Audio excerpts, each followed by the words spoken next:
যে বিপ্লবের মাধ্যমে বাংলাদেশ আজকে নতুন বিজয় দিবস সৃষ্টি করলো, সেটাকে সামনে রেখে এবং আরো মজবুত করে আমাদেরকে সামনে এগিয়ে যেতে হবে। যারা এটা সম্ভব করেছে, যে তরুণ সমাজ, তাদের প্রতি আমি আবার সমস্ত প্রশংসা এবং কৃতজ্ঞতা জানাচ্ছি তাদের। তারা আমার পাশে আছে। এরা এই দেশকে রক্ষা করেছে, এই দেশকে নতুনভাবে পুনর্জন্ম দিয়েছে, এবং এই পুনর্জন্মে যে বাংলাদেশ পেলাম, সে বাংলাদেশ যেন অত্যন্ত দ্রুত গতিতে এগিয়ে চলতে পারে, সেটাই হলো আমাদের শপথ। সেটা আমরা রক্ষা করতে চাই, এগিয়ে যেতে চাই। আজকে আবু সাঈদের কথা মনে পড়ছে আমাদের, যে আবু সাঈদের ছবি বাংলাদেশের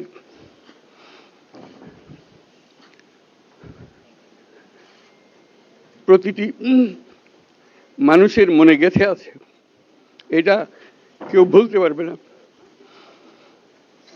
কি অবিশ্বাস্য একটা সাহসী যুবক, বন্দুকের সামনে দাঁড়িয়ে আছে, এবং তারপরে থেকে কোনো যুবক, কোনো যুবতী আর হার মানে নাই, সামনে গিয়ে গেছে এবং বলছি যত গুলি মারো, মারতে পারো, আমরা আছি। তো যার কারণে এটা সারা বাংলাদেশ জুড়ে এই আন্দোলন ছড়িয়ে গেছে, এবং যার কারণে বাংলাদেশ এই দ্বিতীয়বার স্বাধীনতা অর্জন করলো। এই স্বাধীনতাটা আমাদেরকে রক্ষা করতেই হবে। শুধু রক্ষা করা নয়, এই স্বাধীনতার সুফল প্রতিটি মানুষের ঘরে পৌঁছাতে হবে, তা না হলে এই স্বাধীনতার কোনো দাম নাই। এই স্বাধীনতাটাকে পৌঁছানো হলে আমাদের শপথ, আমাদের প্রতিজ্ঞা, যে আমাদেরকে এটা করতে হবে, ঘরে ঘরে পৌঁছাতে হবে। মানুষ যেন জানে যে বাংলাদেশ স্বাধীন হওয়ার অর্থ হলো তার নিজের পরিবর্তন, ব্যক্তির পরিবর্তন, সুযোগের পরিবর্তন, তার ছেলে মেয়ের ভবিষ্যতের পরিবর্তন। এটা যেন প্রত্যেকে বুঝে নেয়, এবং আজকের তরুণ সমাজকে বোঝানো যে এই দেশ এটা তোমাদের হাতে, তোমরা এটাকে তোমাদের মনের মতো করে গড়ে তুলবে। তোমরা যেভাবে স্বাধীন করতে পেরেছো, তোমরা এটাকে তোমাদের মনের মতো করে গড়তেও পারবে, এবং তোমাদের দেখে সারা দুনিয়া শিখবে কিভাবে একটা দেশ, একটা তরুণ সমাজ গ্রহণ করতে পারে এবং তাকে পাল্টে ফেলতে পারে। তাদেরকে আমি বারে বারে এমনি উপদেশ দিই যে পুরনোদেরকে বাদ দাও, তাদের এই পুরনো চিন্তা দিয়ে এটার মুক্তি আমাদের হবে না। করি সারা দুনিয়ার মধ্যে এটা হবে না। এটা শুধু বাংলাদেশের কথা না, সারা দুনিয়াকে জুড়ে কথা বলছি।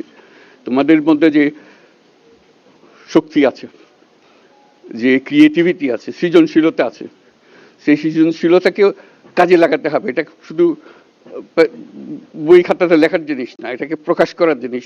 সারা বাংলাদেশ একটা বড় পরিবার, এই পরিবার আমরা একসঙ্গে চলতে চাই, এবং আমাদের মধ্যে দ্বিধা দ্বন্দ্ব যা কিছু থেকে সরিয়ে ফেলতে চাই। যারা বিপথে গেছে তাদেরকে পথে আনতে চাই, যাতে করে একসঙ্গে আমরা কাজ করতে পারি।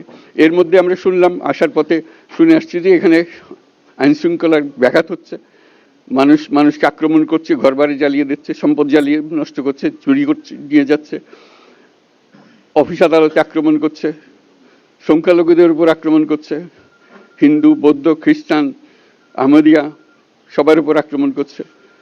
এগুলো হলো ষড়যন্ত্রের অংশ। এগুলো আমাদের বিষয় না। আমাদের কাজ হলো এটাকে রক্ষা করা, সবাইকে রক্ষা করা, এটাকে প্রতিটি মানুষকে, প্রতিটি মানুষ আমাদের ভাই, আমাদের বোন, তাদেরকে রক্ষা করা, এবং আমাদের একটা শৃঙ্খলা ফিরিয়ে আসা। বিশৃঙ্খলা, সহিংসতা এগুলো হলো অগ্রগতির বড় শত্রু। আমাদের যে যাত্রা শুরু হলো, সেই যাত্রার শত্রু। কাজে এই শত্রুকে যাতে রোধ করা যায়, তাদেরকে বুঝিয়ে শুনিয়ে হোক, তাদেরকে আইন শৃঙ্খলার হাতে দিয়ে হোক, এটা বোঝাতে হবে। তাকে মেরে পেটে এটা ঠিক না, আইন শৃঙ্খলা নিজের হাতে ঠিক না। তাকে আমাদের আইন শৃঙ্খলা বাহিনী এমন হতে হবে, তাদের হাতে সুপর্দ করলে আমরা নিশ্চিন্ত থাকবে তার একটা বিহিত হবে।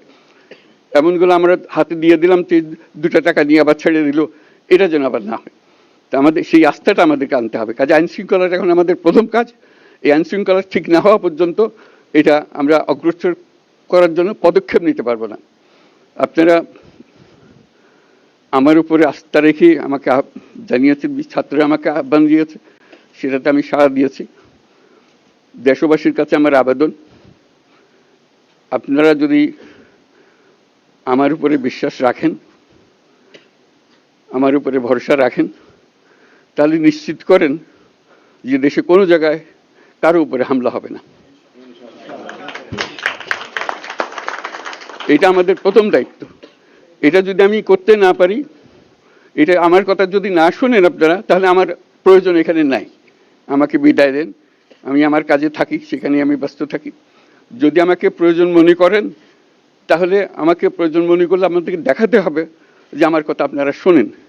আমার কথা না শুনলে আমার কোনো প্রয়োজন নাই। আমার প্রথম কথা হলো, আপনারা বিশৃঙ্খলা থেকে দেশকে রক্ষা করেন, আপনারা সহিংসতা থেকে দেশকে রক্ষা করেন, যাতে আমরা যা যা আমাদের ছাত্ররা আমাদেরকে পথ দেখায়, সেই পথে আমরা এগিয়ে যেতে পারি।